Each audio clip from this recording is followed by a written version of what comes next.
7, 6, 3, 6, 3, 2, 2. Yeah, it's your boy Young Star 63 Fat Jack the DJ. I need you to like, comment, follow, share, and get into this because we got another one. I'm back in the home studio, Bedrock Studio. Shout out to them. It's the TFYS in studio. And we got an artist. This is our first international artist, first Afrobeats artist in here. Give it up for Gidi Sing Song. You already know.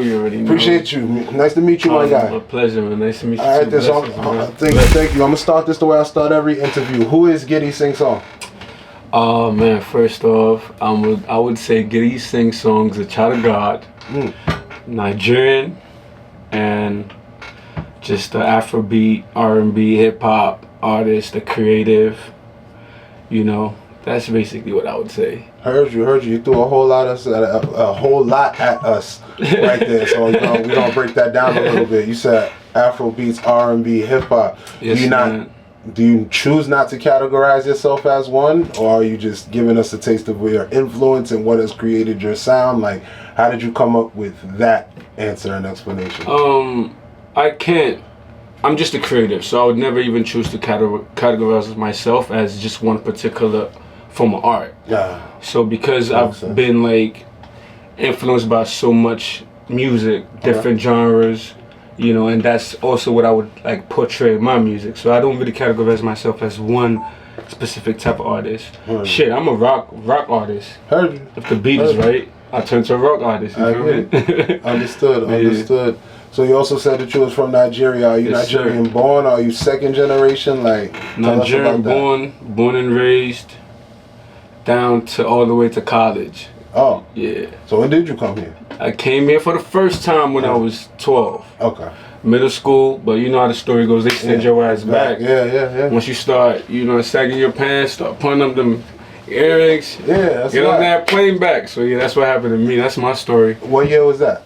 This was 2009. That was before Trump America. Don't let them make you feel like this just started happening. It's been happening. Nah, niggas been getting shipped back home for a minute. Like I understood. What was it like growing up over there? What part? Like not that. Put us on. Understand that none of us are from Nigeria. So like, put us on. When I get that question from like my American friends, I tell them it's basically the same thing. It's a huge wealth gap. But the difference is with us Nigerians, we're very, very like steadfast and hardworking. So like you could see the worst and it doesn't really get to you because you feel like the best is coming. So like if you meet a Nigerian, we go through the worst like life has to offer, but we're also the strongest and the happiest people. So that's what that's one thing I just get from being a Nigerian though. Like it's just, we keep moving. I get it. Make the best of it, but it's the same thing everywhere, man. I feel you. I do understand. So, I kind of do want to explore that more because I'm just a little bit curious. Like we can. So growing up, put it on. Like if you had to compare a neighborhood here to where you grew up, what would be like the equivalent? So, all right. So I can't. I'm gonna just answer that. I can't because the thing that so growing up, I would see like the wealthiest people that I could ever see up the street from me, and I would see like the poorest. Oh, that sounds like West. Right down the street. Okay, yeah, I get it. Yeah, that sounds so like you saw the wealth gap, but it was still like the wealth was around you. The wealth was your neighbors. So it wasn't really like. It's like here, it's a little segregated. Absolutely. Where we have like white neighborhoods. Yeah, you can see the red line in here. Yeah, you feel me? It's much more drawn. Like you can see it clearly. Even when I was in Europe, it wasn't as drawn as it is here. Oh, okay. So yeah, that's the only thing. I can't really compare it to like a neighborhood. Okay. Out here. What was the soundtrack of your life at that point? What 12-year-old you? What was you listening to? Shit, man, great question. I would wake up on Saturday mornings. Mom Dukes and my brother would be cleaning up, and I would hear, the first thing I would hear was religious music. Like, you know, like you're waking up and like you could hear stuff, but you're just getting up. Religious music, Yinkaye fella. So those was like, Christian music was like really like what influenced me. My brother would play like the hip hop, the 50 Cent, the Ja Rules, Eminem. My mom was more like religious R&B, Joe. Okay. Like little like Ashanti. So like it was a lot of musical influence growing up. You said a name in the begin? Like it was what? Ayefele. That's an artist. That's an artist. Yeah. Okay. So he's a gospel artist in Nigeria. Understood. Shout out to Ayefele. Yeah, man. Legend. He's a legend. Okay. when did it develop? Like who did you? If you was to pick 3 artists, and you don't really have to pick 3 artists, but what would you say makes up your unique sound? Like, you feel me? Like, who influenced you the hardest? Not just what your brother was playing. Who did you go like, yo, this is my guy? Influence and favorites. Like, so influence. Give me like each. My favorite rapper of all time is Wayne. Okay. Wayne. Fair enough. And then it'll be like Kanye West, second. Kanye West is more of an influence. Okay. In my life, huge influence. Kanye West, Lauryn Hill. Okay. Depends. Wizkid was a huge influence. So it just depends. That makes it. All right, that's crazy hearing that Wizkid is an influence, because like to Americans, Wizkid is very fresh. Oh no. And I very much so remember like being I've been a DJ since I was 13. Right. So like being a DJ, I remember like 2005, 2004 right. being like Burna Boy. Yeah. Like you feel it's like we're very very late, in case y'all right. didn't know. Right. Like these dudes been stars, like they've been lit for a minute. Right. This is huge influence. Yeah, that's what's up, bro. So what are you working on currently? Like, what is new project? Do you got something out now that you're pushing? Like, what is the goal? What are the people looking for from Gidi? Right now I got a bunch of stuff out, already been out, but it's right now I'm just actually like just getting to like the deepest part of my creativity. Like, Okay. I feel like I'm on like where I was just 2 months ago, like creative wise, is not where I am right now. So like it's gonna be a lot of creativity coming from me, as far as like me even directing my own videos, me influencing my own like videos, like just different type of music, not the same Afrobeat, because I was always sticking to that one core fan base. Like, you know, it influences everything I do. No matter what type of music I do, I will always put that I'm an African first. Absolutely. So I just want to like shift the culture and bridge a gap than Burna Boy or Wizkid could ever do. Because I'm also like an American. I've also seen. That is fair. You know what I'm saying? That's fair. Both You're sides. Right. So yeah. You're right. Those not come from me. You're right. A lot more stuff coming, man. Just stay tuned. Good music, good vibes. Okay, all right, we got something to look out forward to. Yes, sir. I appreciate Yes, that. Excuse me, I'm having a little brain lapse right here. Dream collaboration, like who, as far as what you want to do in this industry, like who do you really want to work with? And I would actually challenge you to give me 3 different ones, because you gave me like 3 different genres. Shit changes like every year, but dream. I wouldn't say dream, but somebody I would really want to work with, Brent Fires. Fire. Oh, that was different. Female wise, I would say like, don't judge me, Doja Cat. I love Doja Cat. I'm not gonna judge you. I love Doja Cat. I'm not gonna judge you. She's African too, so it's like I get that. She is? Doja Cat's African. You did not know that? I did not know that. Doja Cat is African. Her father is actually a famous African actor. That's crazy. As a matter of fact, you might have seen. Actually, you might have seen the movie. You seen the movie Sarafina? No. Okay, it was the movie Sarafina. It followed like you familiar with like the Song of Jacob Zulu? Like there was like apartheid South African stories. Yes. There was the movie Sarafina. Whoopi Goldberg was in it. There was a crocodile. I gotta get on that. There was a character named Crocodile in the movie. That was That's Doja Cat's father. I gotta get into that. That's one of my favorite female artists. Yeah. That's crazy. I didn't even know she was African. Yeah, where do you think she got that ass from?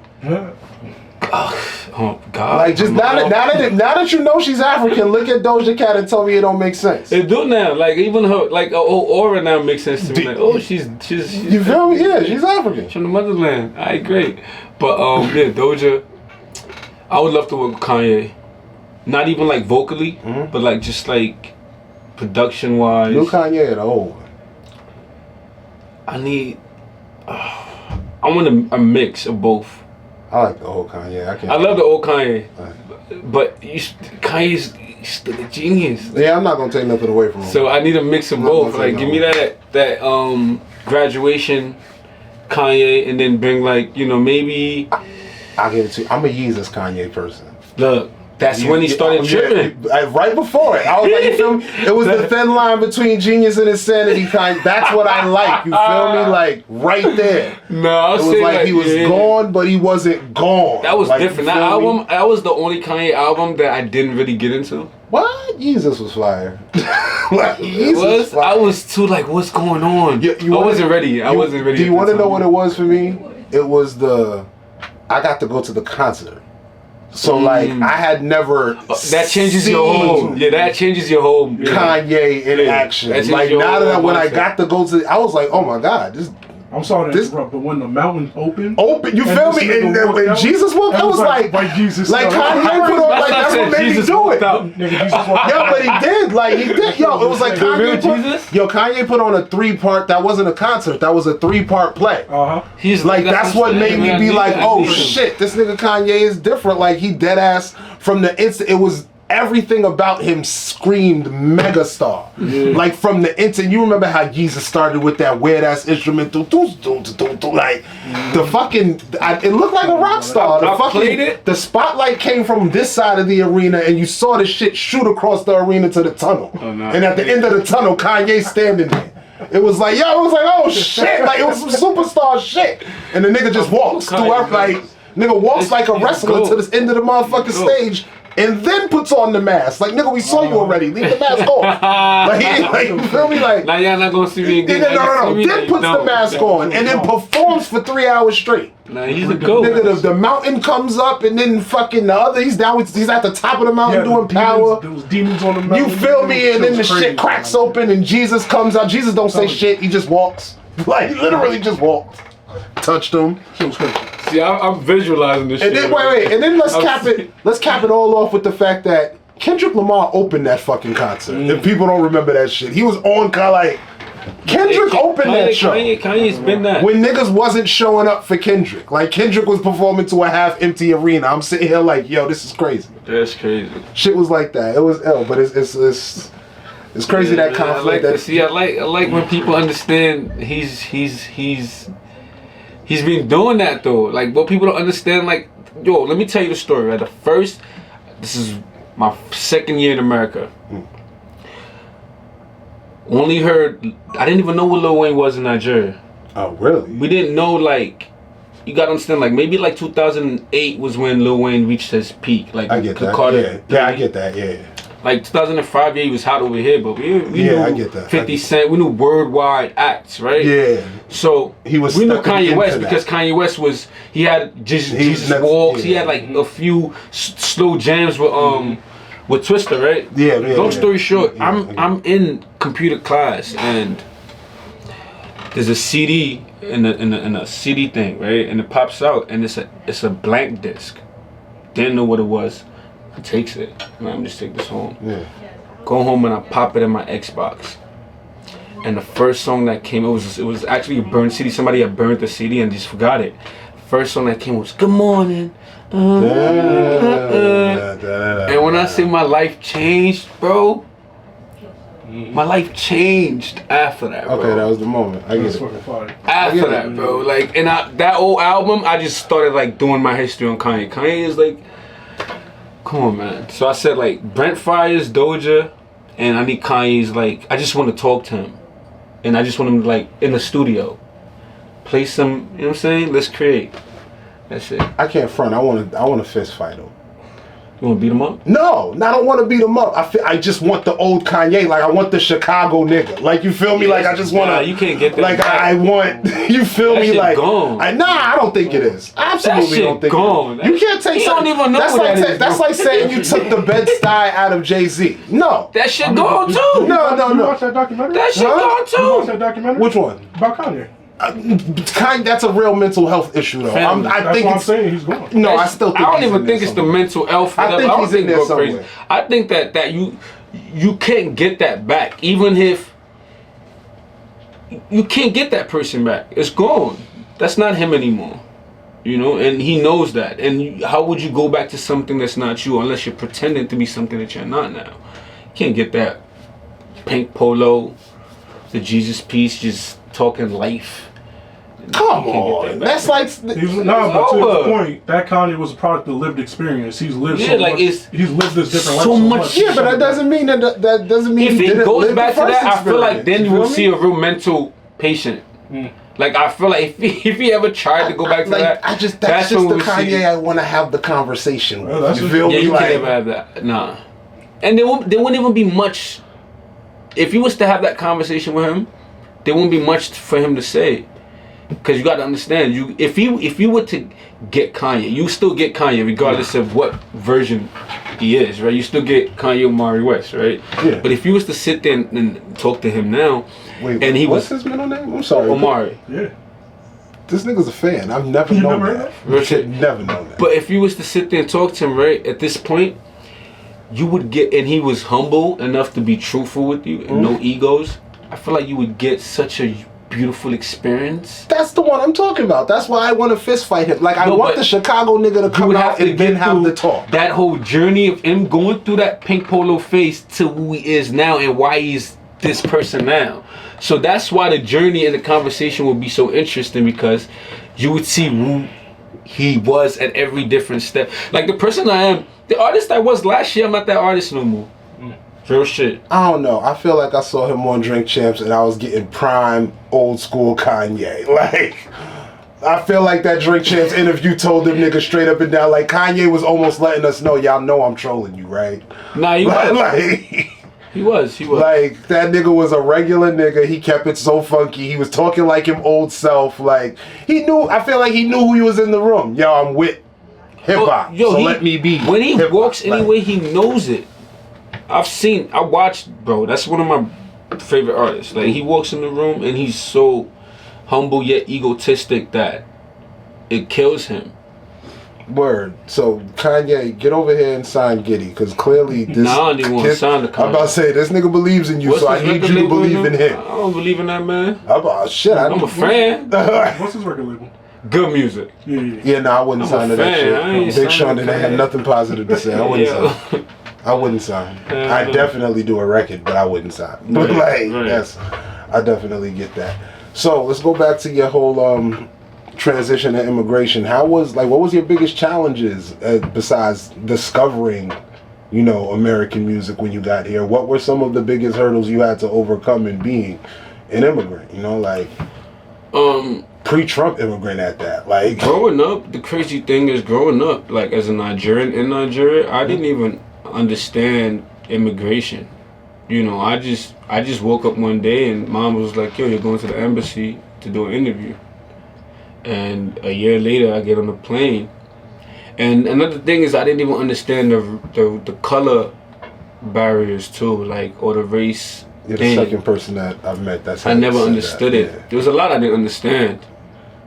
I didn't understand a lot. So even true story, even after I came and I settled in East Orange, New Jersey, after like 2 months, I started telling myself, like, yo, I think my pops pranked me. Like, I don't think I came to America. You didn't believe this was thought it was a different, I thought I was in a different country. Like, and he was just lying to me that this was America. Because it didn't look like what, you feel me? America, like, that I knew from back home. What? It wasn't what you saw in the movie. Hell no. Yeah, I get it. I really had for like a few months. I'm like, yo, this man lied to me, bro. I'm somewhere in another place, but I know it's not America, bro. It's like this nigga lying. He got me in Toronto. Like this nigga. But this not America, bro. I know America. This not America. And it changed when I did freshman year of high school. I was in the hood, 6th, 7th, 8th grade. Yeah, you said East Orange, nigga. You know. Yeah, and then nigga just casually said that shit. Like, moved to West Orange. So now I get to school, I see niggas riding skateboards. Yeah. We could go to Burger King for lunch. Yeah. You know what I'm saying? I'm like, oh, okay. This is America. This is what I saw. You feel me? Yeah. But then you grow up here, you go back home. You come back, and now you understand struggles as a black man. not just a Nigerian, because nobody sees it on your forehead, like or Nigerian or Haitian or. Oh yeah, no, you're a black man. You're just a nigga. You're a nigga. You're a black man. So like, a lot of struggles, bro. But I love it. I love it. It's what makes us us at the end of the day. I love it. That's what's up. Do you have any outstanding moments in your career that you can remember thus far that you just be like, yo, I can't believe I got here, or I can't believe this, I got to have this moment in music? Well, yeah, a lot. Thank God, a lot. I was in a group a couple years ago, Every Boys. We did really good, really good. Like, and then a couple years later, I'm not even sure I'm supposed to say this, but that's how I met Reg, you know, through Bad Boy stuff. I was working, you know, around, not with, but you know, right?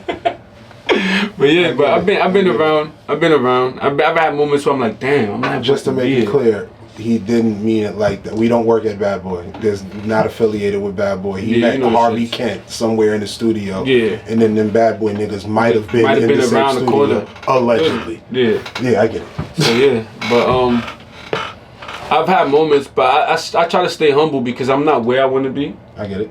I'm not where I want to be. I'm not even a footstep in. So it's like, those moments when they come, yes, don't get me wrong, I'll be like, yo, damn, I'm really here. Like, I'm with niggas that's really doing shit. Yeah. But then again, you feel me? Still here, bro. Trying to get the shit together. That's what's up. That's what's up. So what is the end game? What is the goal? Is it like music till the casket drops, or is it? Yeah, for sure. I'll always have this, no matter what. And I tell people, like, you know, I don't know how to do nothing else. I don't know how to do nothing else. I don't know how to do nothing else. So I would always be around the music scene, whether it's being around artists, like, you know, developing artists. I'll always be around it. I don't know how to do nothing else. Oh, I get it. Music is the path. I meant more so like I know some people, like in the DJ world, nobody wants to give up their spot. And nobody wants to give up what they did. So like there's times I'm literally walking in the club and I'm competing with a 60-year-old DJ. Right. Like, you feel me? So it's like there's some others like they're like, nah, I want to die on these turntables. There's some artists like, I see what you mean. Like Ron Isley, that nigga's gonna die on stage. Hey, yo, my thing like, is, you bro, feel me? Like he's literally gonna be performing and clock out. Like, you feel me? Like but there's nigga, you got Rihanna who's like, listen, doing something else right now. Right. Like, my thing is, if everybody around me happy, good, I'm chilling. You know? At the end of the day, we could say we do it because we love it, but at the end of the day, it's also something that made us love it. Like, it's the dream of just being able to be at the top of the world and take care of your family. So at the end of the day, the people, once I get to the point where my sister, my brother, somebody, Reggie, could call me and be like, yo, I need this, and it's not inconvenient, I feel like we did it. Okay. Yeah, you feel me? I get it. That's your measure of success.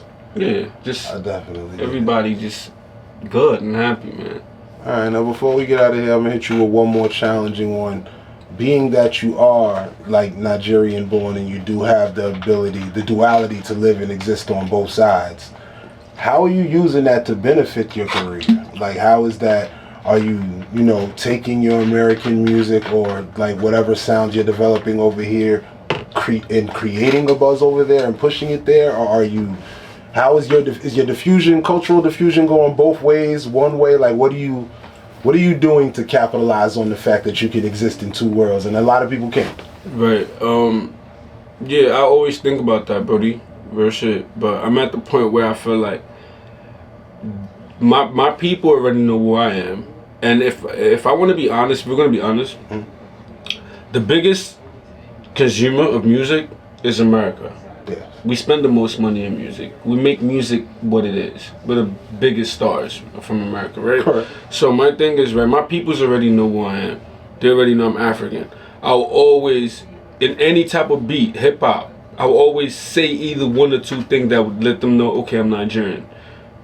But I'm more focused on the world now.